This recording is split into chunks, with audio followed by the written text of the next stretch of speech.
Servir e amar aos irmãos é servir e amar a Cristo.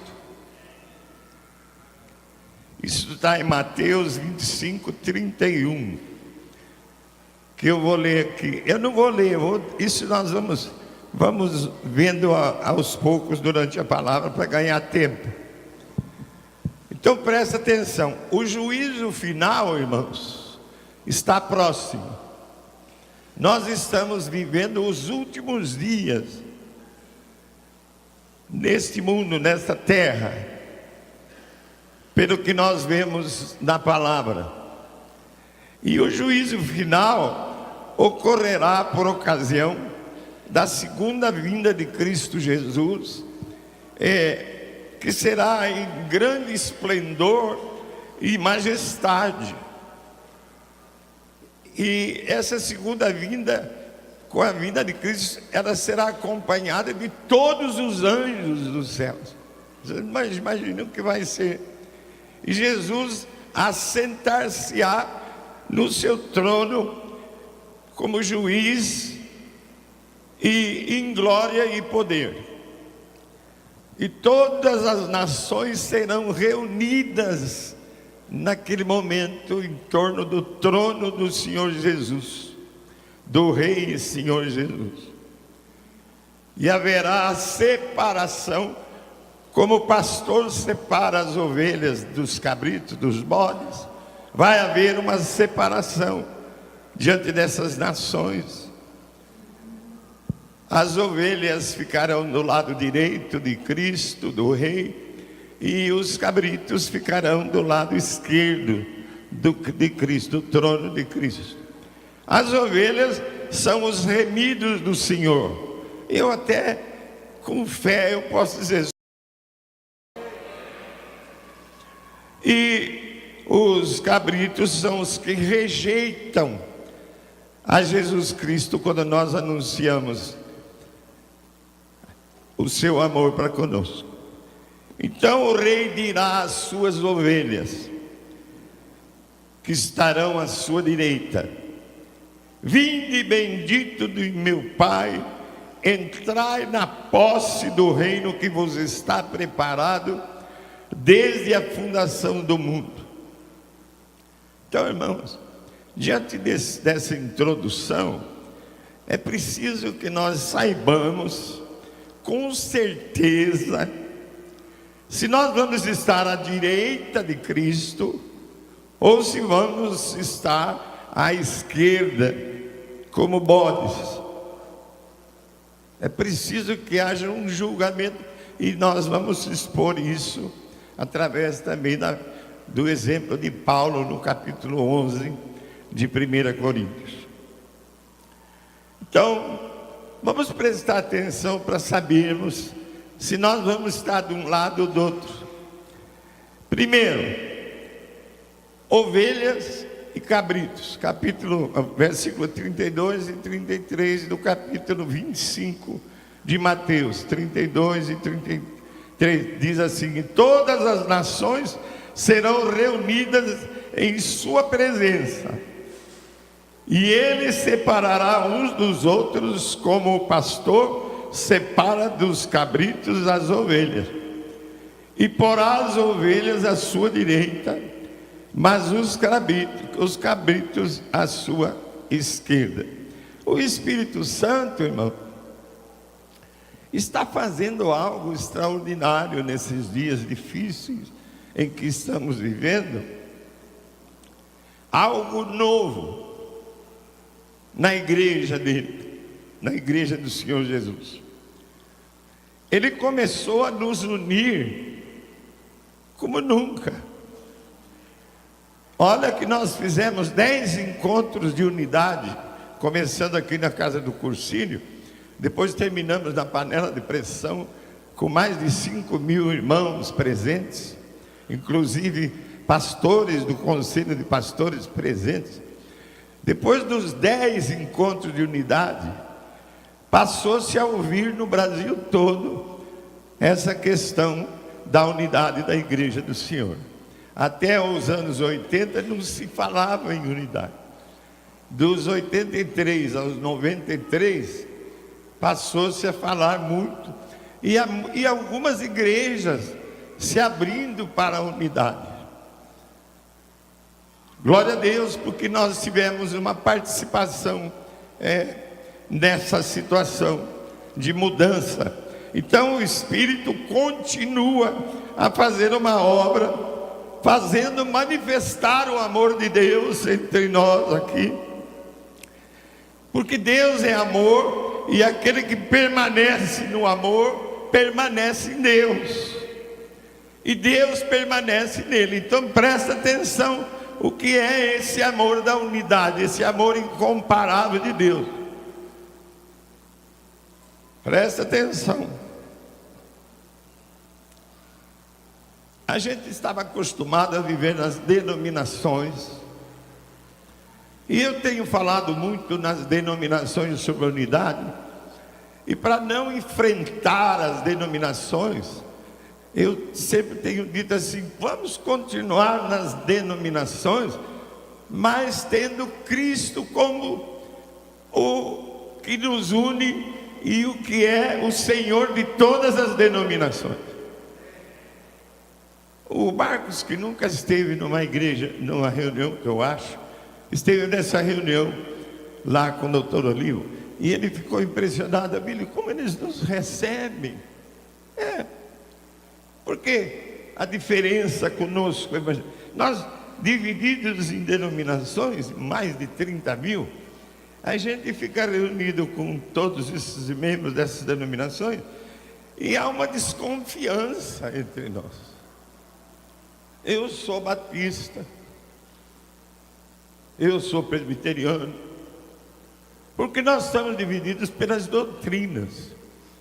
Eu sou metodista, eu sou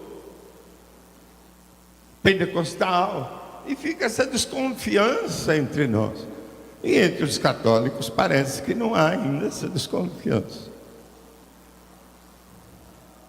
Eu fui pregar numa igreja presbiteriana grande lá em Brasília.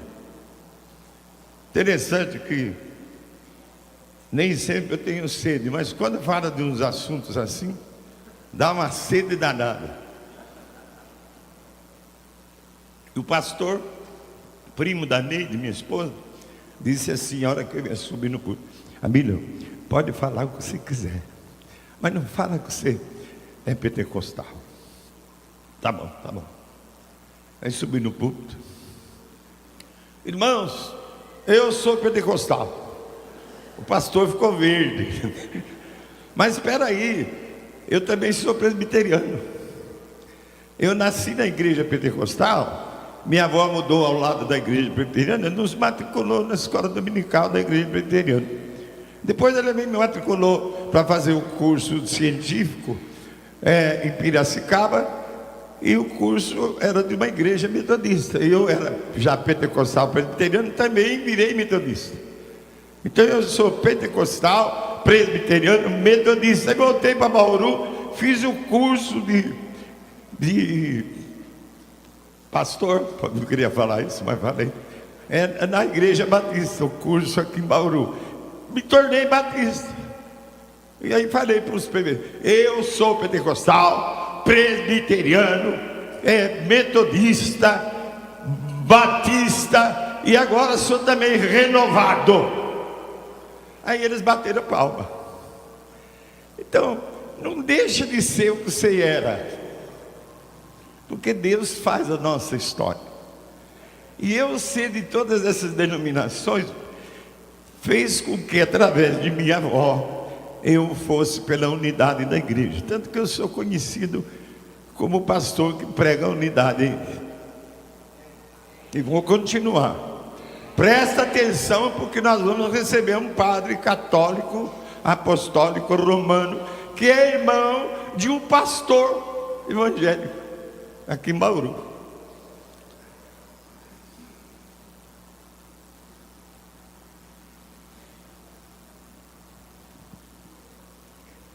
E é isso que o Espírito quer e já está fazendo em muitos lugares do Brasil e do mundo. Ele está renovando a igreja de Cristo com o amor que se manifesta. Não é um amor só que se fala dele, não. É um amor presente. O amor de Deus está presente aqui em vocês. E a gente percebe que algo está acontecendo que merece de nós o reconhecimento de gratidão a nosso Deus, que nos amou desde que estivemos no pecado, distanciado dele. Ele já nos amou, nos ama, continua nos amando e não vai deixar de nos amar. Ele está, aquele que aceita, que recebe o Filho, ele se manifesta em cada um dos que receberam o seu Filho Jesus para a salvação eterna. O Espírito parece que está nos dizendo assim: gente, vamos de todo o coração amar uns aos outros. Eu parece que ouço isso, o Espírito repetindo: ô gente, vamos amar mesmo, vamos amar de todo o coração, todos os irmãos, vamos. Eu sinto isso do Espírito em mim, e percebo do Espírito em vocês a mesma coisa.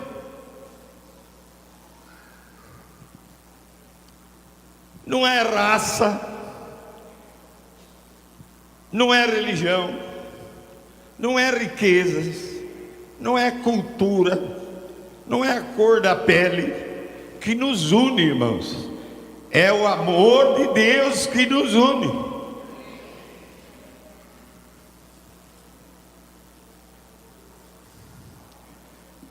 E Jesus ora por nós, orou por nós. Ele orou pelos seus discípulos, ali naquela oração sacerdotal, e ele chama a atenção do Pai, que ele quer de novo a sua glória, aquela glória que ele tinha antes, que ele deixou de ter em sendo gente conosco. E ele não queria a glória para ele ser glorificado, ele queria a glória para que o Pai fosse glorificado nele. E o que ele queria? Olhou para os discípulos presentes, para que eles sejam um, assim como nós somos, eu e ti, o Senhor e eu. Eles também sejam um, como nós somos um. E aí, isso foi para os discípulos. Depois do versículo 20 do capítulo 17, ele ora por nós, para nós discípulos hoje, que viríamos nos converter a Cristo Jesus. Aí ele ora: Pai, que eles sejam um, assim como nós somos um, para que o mundo creia. Está aí a razão da evangelização. Para o mundo crer como creu na igreja primitiva, é preciso que eles vejam a unidade da igreja. Amém ou não? A hora de evangelizar, é preciso que os não evangelizados percebam o que é que Deus está fazendo na sua igreja, tornando a sua igreja uma família, uma família só. Você sabia que é família?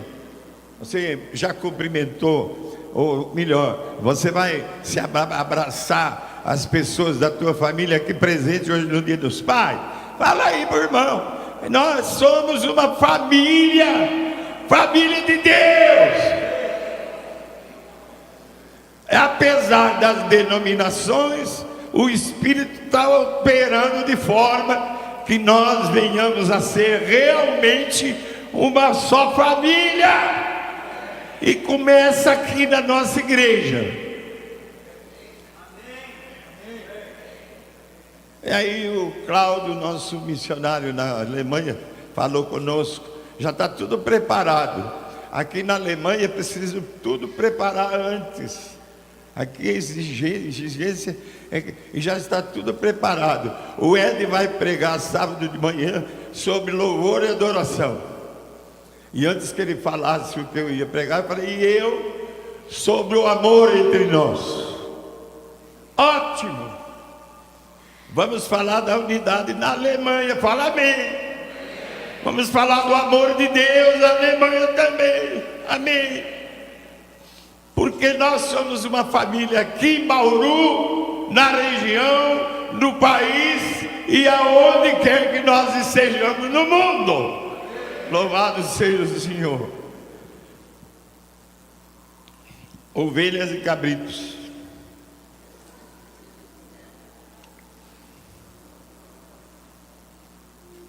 Haja água. Ovelhas e cabritos são os únicos dois grupos que Deus reconhece. Ó, presta atenção. A gente não ouve esse sermão na televisão. Ontem eu com a Neide ficamos assistindo alguns cultos na televisão.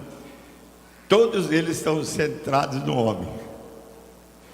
E aqui nós temos mostrado e temos conseguido viver um culto centrado em Deus.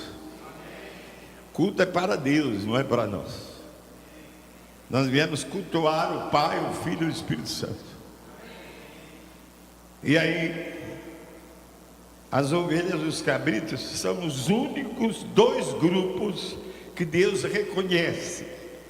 Os cabritos que se dão as costas, coiçando uns aos outros. As ovelhas que se juntam com facilidade maior. Jesus quer que sejamos um, assim como a Trindade é Pai, Filho e Espírito Santo um.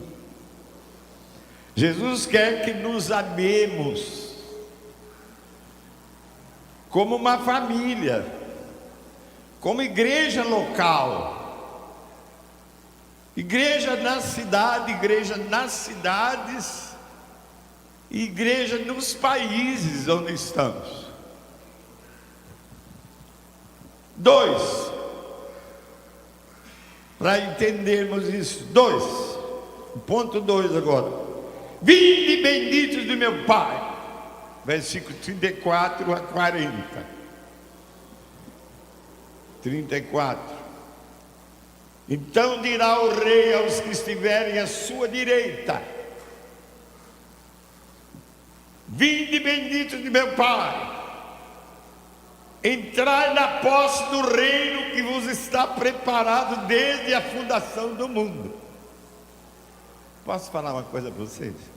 Você sabe que tem crente aqui que não sabe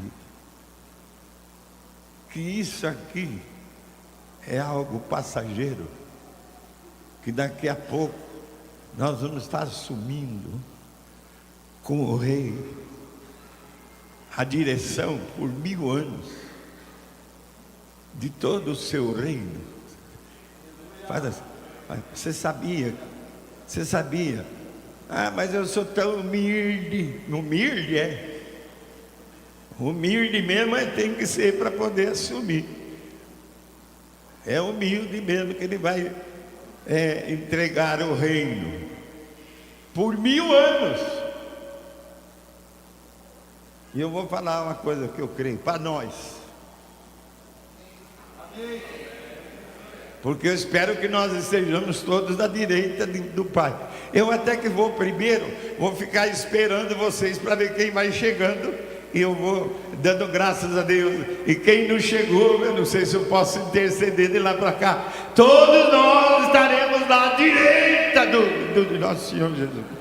Porque para isso nós fomos salvos. Glória a Deus. Deus é nosso Pai e Cristo nosso irmão maior. Presta, eu nunca falei muito isso aqui, presta atenção agora. Cristo é nosso irmão, irmãos. É o irmão maior. Porque se o Pai, Deus eterno, é nosso Pai, é Pai de Cristo. Nós somos irmãos de Cristo. Então presta atenção. Cada vez que ajudamos ou servimos a um dos irmãos de Cristo, que também são nossos irmãos, cada vez que nós servimos um irmão de Cristo e amamos um irmão de Cristo, que também são nossos irmãos, o Senhor computará como se o tivéssemos feito para Ele. Quando você ama um irmão, quando você serve um irmão, Ele admite e computa que você serviu e amou a Cristo. Então não venha dizer que você ama a Cristo se você não ama os irmãos. E o Senhor, então, se alegra quando nós vemos um irmãozinho precisando da nossa companhia, do companheirismo cristão, e nós abençoamos, servimos, amamos, nos aproximamos. Ele se alegra conosco. E assim o Rei Jesus dirá às suas ovelhas, à sua direita: vinde bendito do meu Pai, entrai na posse do reino que vos está preparado desde a fundação do mundo, porque tive fome e me deste de comer, tive sede e me deste de beber, era forasteiro e me hospedaste.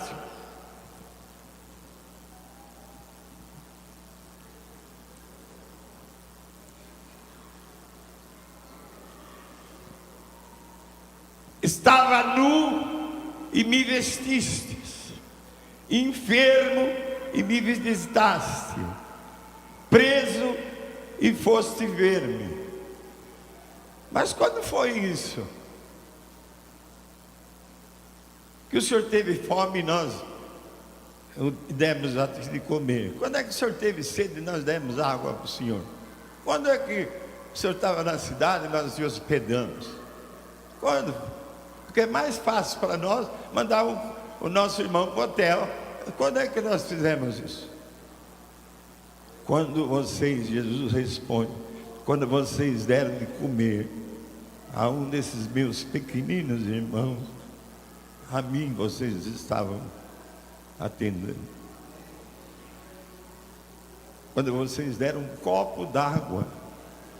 Eu estou com saudade do Valdemar, que ele sempre distribuía água, não deixava escapar uma reunião sem trazer água. E eu dizia para ele: você dando um copo d'água, você está merecendo o reino de Deus. E ele falava amém, continuava dando água. Porque dando água a um irmão, Jesus está dizendo que era água para ele. Quando você serve um irmão, você está servindo a ele.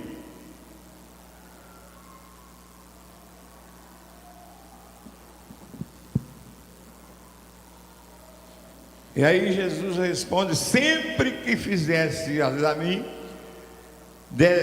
vocês fizeram, sempre que vocês fizeram a um desses meus pequeninos irmãos, a mim o fizeste. Este é o grande julgamento.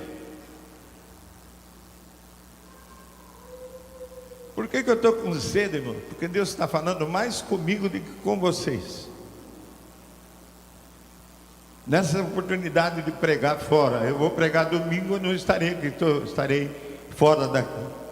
E outro também, depois está em Portugal, depois eu, quer dizer, e aí ele me responsabiliza com esse programa dele aqui, e eu fico com sede. Este é o grande julgamento no qual todos nós compareceremos perante Jesus, para o juízo pelo qual cada um deve examinar-se a si mesmo. Agora cheguei aonde eu queria. Julgando-se se os nossos atos são retos perante Deus e os homens. E agora Paulo fala em Coríntios 11, depois da ceia, ele está fazendo a ceia, na ceia ele fala conosco, os irmãos: eis a razão, porque há entre vós muitos fracos. Não sou eu que estou falando, Paulo. Eis a razão, porque há entre vós muitos fracos, muitos doentes. Você viu terça-feira a hora que chamamos doentes? Muitos. E não poucos que dormem, que já morreram. Porque, Paulo continua, se nos julgássemos a nós mesmos, não seríamos julgados. Então, na ocasião da ceia, é a oportunidade de nós nos julgarmos a nós mesmos, para ver como que nós estamos agindo e procedendo diante dessa situação que nos espera.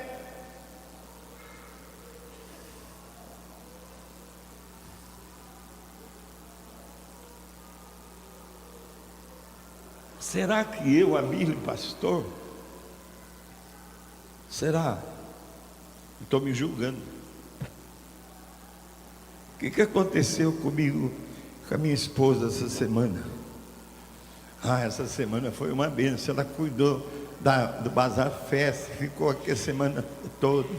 Teve um grupo da igreja que participou, colaborou. E, bom. E eu até vim comer aqui, almoçar, porque ela fez um programa de um almoço de arroz carreteiro. E parece que 35 pessoas de toda a igreja compraram o almoço. Louvado seja Deus, foram dias maravilhosos. Ela chegou cansada, eu a beijei, amei, a servi. E ela hoje quase não podia vir para descansar, mas está aí. Mas e as outras semanas? As outras semanas, eu como marido, fiquei me lembrando de um marido que visitei, que ele pôs a mulher para fora. Eu não quero mais você aqui, você não me faz feliz. Você tem que se julgar. Nós temos que nos julgar. Paulo está falando, como é que nós estamos procedendo com as nossas esposas?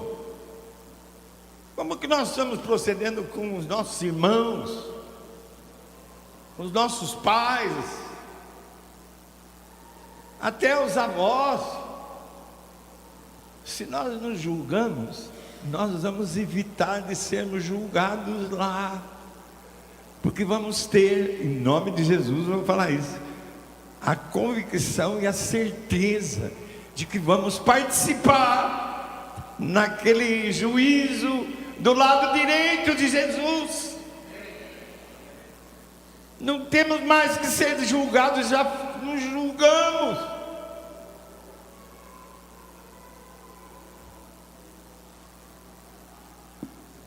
Oh Deus. Terceiro, quem é que nós devemos servir? Isso seria mais um grupo de discipulado, mas eu tenho que falar aqui. Como é que nós devemos servir? O Senhor nos ensina a amar a todos. Portanto, nós devemos servir aos que estão necessitados primeiro. Mas há uma ordem de prioridades que é oportuno mencionar agora.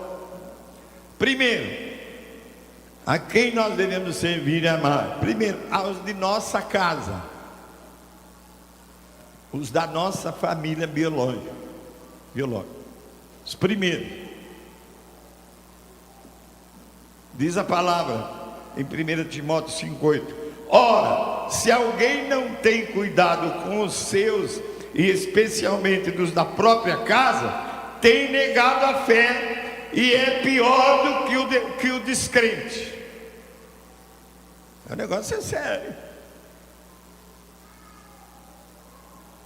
É pior do que o descrente.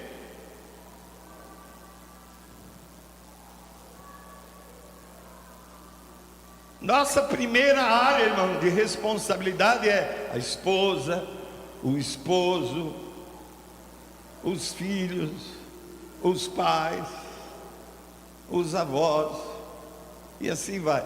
Especialmente os pais de idade avançada. E eu louvo a Deus porque tenho 2 filhos, e com a minha idade avançada, eles se preocupam, fazem muitas coisas que eu devia fazer, e eles não permitem, me acompanham e me atendem, e eu louvo a Deus por eles. Agora mesmo bloquearam minha conta, tiraram 18 mil reais, eu tinha que cuidar com advogado, com tudo. Bilão e Ed ficaram à frente, fizeram tudo, estou livre, foi desbloqueada a conta. Tivemos que reunir tudo quanto era que a gente tinha para evitar outro bloqueio. Segundo, irmãos, aos da família da fé, eu estou dando a ordem que a Bíblia ensina. Primeiro a família biológica, agora os da família da fé, que somos nós.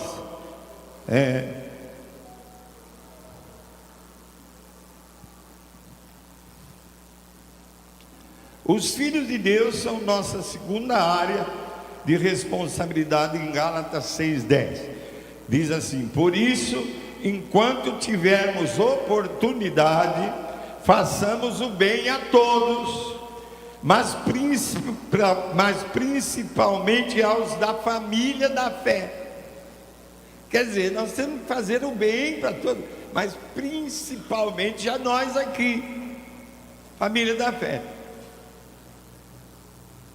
Aí o Abílio, com 88, está vendo problema na família da fé, ele vai visitar ainda. E aí a esposa, depois no dia seguinte, chega e fala: obrigado, você é um pastor maravilhoso, mudou toda a situação da minha casa depois da sua visita. Louvado seja Deus. Isso não é para o pastor só fazer, para todos nós. Fala amém. Você sabe de alguém que está necessitado, precisa ir lá visitá-lo, que é o segundo caso aqui de amar. E a nossa primeira responsabilidade pelos incrédulos é a evangelização. Ó, só o que Deus fala em 1 Coríntios 9,16: se eu anuncio o evangelho, não tenho de que me gloriar, pois sobre mim pesa essa obrigação. Porque ai de mim se não pregar o evangelho. Não sou eu que estou falando, é Coríntios, 1 Coríntios 9,16. É Paulo falando dele mesmo. Ai de mim se eu não evangelizar, porque essa é minha atribuição. Terceiro, a quem devemos servir e amar a todos, ao próximo e até o inimigo. Poxa vida. Gálatas 6:10. Por isso, enquanto tivermos oportunidade, façamos o bem a todos. E depois Levítico 19:18 fala: mas amarás o teu próximo como a ti mesmo. Eu sou o Senhor que estou te falando isso. E o Senhor nos ensina a amar a todos e ajudá-los segundo nossas possibilidades. Devemos servir também os nossos inimigos. Se o teu inimigo, diz a palavra, tiver fome, dá-lhe de comer. Eu não gosto muito desse versículo, eu vou pular para outro versículo dos inimigos. Amai, porém, os vossos inimigos. Isso é Jesus falando. Fazei o bem e emprestai, sem esperar nenhuma paga. Será grande o vosso galardão, e sereis filhos do Altíssimo. Aí, exemplo. Vocês lembram do senhor Ricardo? Ele queria me abraçar de qualquer jeito. Era de uma família inimiga nossa. Nós nos abraçamos quando eu estive na casa dele para evangelizá-lo, sem saber. Veja o que aconteceu, o amor ao inimigo e dele para comigo. Batizou os filhos, 2 homens, um deles estava morto, oramos, está vivo. Batizaram as noras, batizou a esposa e batizou ele. Deus o recolheu e o amor dele ficou a mim através da família. Presta atenção na ceia, a hora que termina, os filhos vêm me abraçar. Amar o inimigo produz glórias tremendas ao Pai. Ele salvou a família inteira de quem queria me abraçar.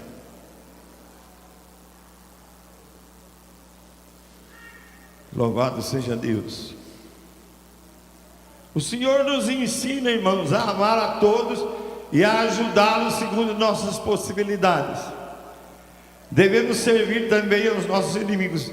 Então agora vamos para o 4º ponto. Não fique triste porque tem só até o 5º rapidamente. Como devemos servir? Como? Não para sermos vistos. E eu sei de cor um versículo desde criança.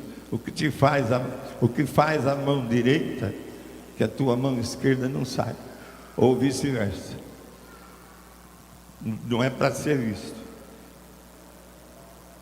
Motivados, irmãos, pelo amor, ainda que eu distribua todos os meus bens entre os pobres, se não tiver amor, diz Paulo, nada disso me aproveitará.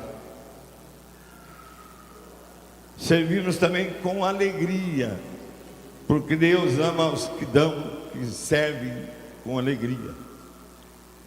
Servimos com fé e liberalidade. Diz a palavra: dai e dar-se-vos-á. Boa medida, recalcada, sacudida, transbordante, generosamente vos darão.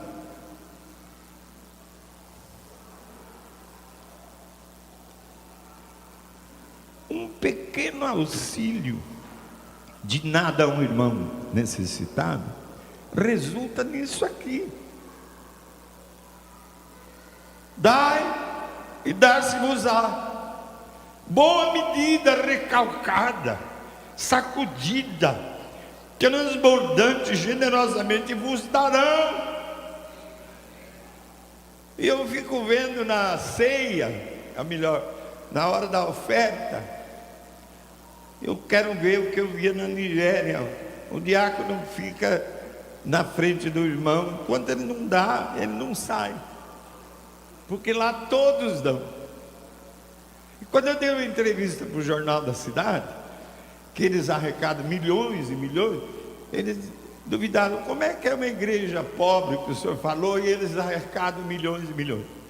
Porque só numa vigília tinha quase 2 milhões de pessoas. Eu falei para eles: se cada um desse R$1, seria 2 milhões de reais. Não estou falando para o diácono ficar parado na frente do irmão, porque nós ainda não temos essa convicção de que não podemos vir ao culto de mãos vazias. A palavra fala, hein? Ainda ontem li de novo. Dá 10 tons, R$1, e você vai receber tudo isso aqui que está para a palavra falando. Nós não estamos pregando evangelho de oferta, nós estamos ensinando o que Jesus está falando aqui. Medida recalcada você vai receber. Por 5º lugar agora, com que é que nós devemos servir? Como é que eu vou servir? Com o quê? Pergunta: com tudo que nós somos e com tudo que nós temos.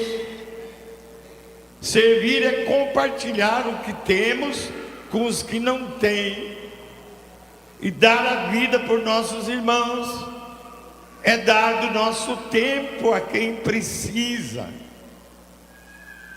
Quando Jesus deu a sua vida e Ele pede que nós nos renunciemos a nós mesmos para nos darmos como a nossa vida, é o nosso tempo, é achar um pequeno tempo entre o seu tempo para servir, para dar atenção a um irmão que precisa.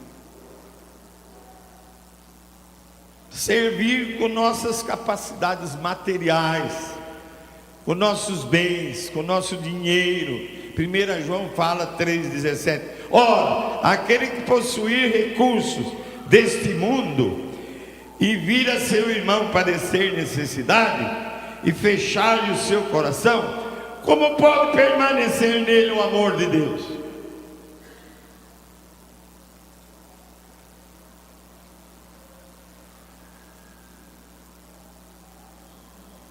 Oferecendo roupa, móveis.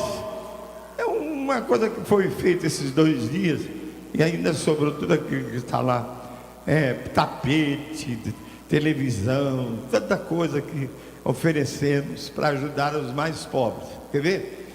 Tem ali uma mesa de café extraordinária, com coisas que você não come em lugar nenhum, Bauru, fora de Bauru.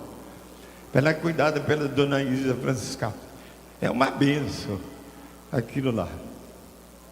Foi uma benção, sempre é uma benção. E aquele almoço com arroz carreteiro, que você sabe que para fazer um arroz carreteiro, o arroz tem que ficar amarelo.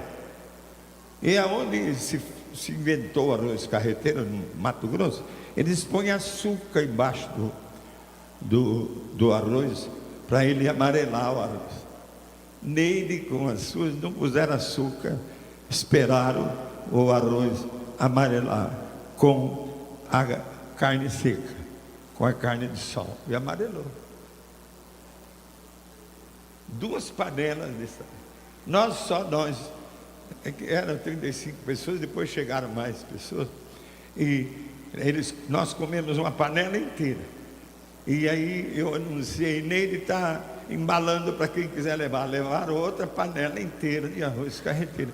Você que não veio, perdeu, mas fica tranquilo, porque nós vamos fazer o arroz carreteiro de novo no próximo mês, porque agora nós temos uma cozinha montada aqui e estamos convidando para que não tenham só 35 irmãos no arroz carreteiro. Vamos todos deixar de comer em casa e vir comer aqui junto para que fazermos comunhão.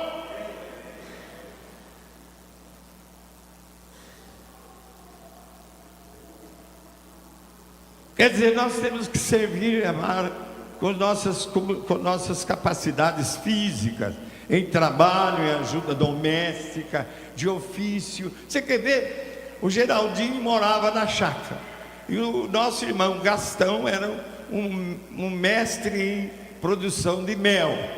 O mestre ensinou o Geraldinho. Geraldinho voltou para o Vale, lá em Mato Grosso. Hoje o Vale é um dos maiores produtores de Mato Grosso de mel. Ensinou. O Gastão ensinou o Geraldinho passou para os irmãos, e os irmãos estão crescendo nessa área. E servir e amar com nossas capacidades espirituais. Mas como é que eu sou capaz espiritualmente? Você tem uma casa para morar? Tem. Para que Deus deu a casa para você morar? Só para morar? Não. Dona Neide tinha uma casa dela que ela morava. Aí eu dizia ela, você precisa abrir um grupo. Não. Aí depois eu perguntei um dia, por que não? Porque está mal pintada a minha casa. Do jeito que está, você está se servindo dela. Por tudo, abra um grupo na sua casa, sem pintar, sem pintar. Quando ela abriu o grupo, alguém foi lá e pintou a casa. Aí ela me convidou para ser o líder. E um dia eu chego lá, está o bispo católico, convidado por Dona Neide para me ouvir. Eu disse, não, eu vou ouvir o senhor, por favor. Não, Dona Neide era líder da nossa igreja, eu a respeito. Eu fui convidado para ouvir o senhor. na casa da dona Neide sem pintar. É uma maneira de você servir espiritualmente, abrindo a sua casa para um grupo. Ah, não dá para fazer toda semana, faz de 15 em 15 dias. Ontem eu falei com o Bilão sobre alguém aqui, ele falou: pai, o senhor precisa ver o grupo que está na casa dele. Como é que você serve espiritualmente? Discipulando. Sem discipulado, uma igreja não obedece ao que Cristo mandou fazer.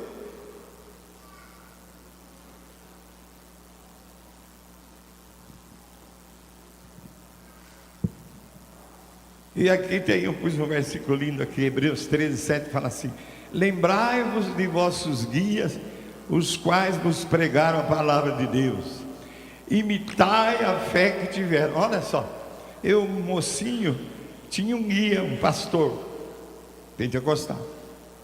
Passa o tempo, estou dirigindo um programa na rádio aqui, evangélico, e encontro comigo com ele. Ele disse: como que você paga esse programa?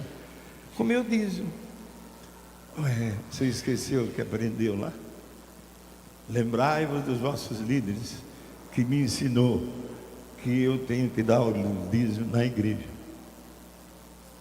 Cortei e fechei o programa. Aí eu disse para minha avó: vovó, eu vou para a igreja presbiteriana. Não, você não pode ir. Por quê? Você não tem idade para decidir. Quando você tiver 18, chamamos o pastor, se informa e vai. Aí passaram um ano e meio, eu chamei o pastor lá em casa. E pastor, eu estou indo para a igreja presbiteriana. Ele alegrou. Ué, eu pensei que ele fosse ficar triste, porque eu estou saindo. Ele alegrou. O senhor parece que se alegrou? É. Eu falei: a igreja presbiteriana ainda não crê no batismo do Espírito, nos dons. Por isso que eu estou alegre, porque você vai lá ajudar eles a crerem. E olha, era uma profecia, porque aconteceu na igreja presbiteriana. Muitos foram batizados até com línguas estranhas, na primeira igreja presbiteriana.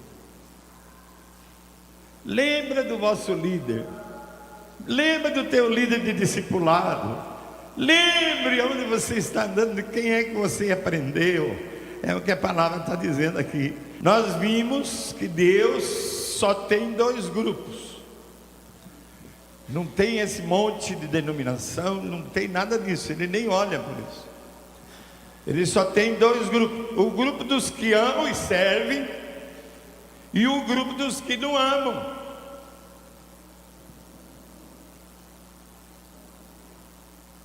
O grupo das ovelhas e o grupo dos bodes, dos cabritos. Quem são as ovelhas de Cristo? Pergunta. Aí Jesus responde: as minhas ovelhas ouvem a minha voz, eu as conheço e elas me seguem. Eu lhes dou a vida eterna e elas jamais perecerão, e ninguém as arrebata das minhas mãos. João 10, 27 e 28. As ovelhas, irmãos, são aqueles que ouvem a voz de Cristo, pregada no culto, no discipulado. Pergunto: estamos ouvindo a voz de Cristo? Sim. E Ele as conhece. Nós somos conhecidos de Jesus? Sim. Elas o seguem. Elas seguem a Cristo. Pergunta: estamos seguindo a Cristo? Sim ou não? Sim.